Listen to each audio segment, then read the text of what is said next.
it seems like Tesla is so incredibly well positioned for Cybertruck to launch, especially if they're able to generate margins at the current levels with the rest of the fleet, because they're going to have market penetration with their cars. And if you compare it to, say, a Ford F-150 Lightning, which is going to be, call it a direct competitor in this class, even though they're kind of different class of vehicle technically, because I don't think the F-150 Lightning would have as many off-road capabilities as a Cybertruck. But let's just assume they're kind of pickup-y and they're both electric. The F-150 Lightning with the extended battery and two motors started at 80,000. And I feel like Tesla could sell Cybertruck at 80,000 in whatever configuration. And then, I don't know, maybe reach 100,000 units and make a ton of profit on the car at those pricing levels, right? Is that a correct way of thinking about it? Yeah, and that's a good point. And I mentioned earlier that so much profit is made off of large vehicles for traditional OEMs, SUVs and trucks. They could stem supply and increase the price. But with demand at 1.5 million, even if they convert 25% of those pre-orders to orders, that's still hundreds and hundreds of thousands. Was that like 375,000 or something?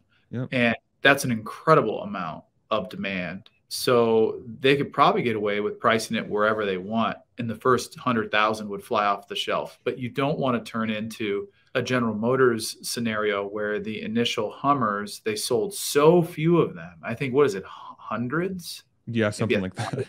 And they all went to like select people. And on the secondary market, they're like $200,000, $170,000. I think that's come down a little bit. The used car market is kind of cooled there, especially for hot to get cars. But they need enough supply so that you don't have this, rare excluded few that have them and everyone's fighting over them. So I would hate to see 1,000 delivered this year, but 10,000 to 20,000 would be enough to at least get the vehicle to enough people's hands where we would be able to get one pretty easily.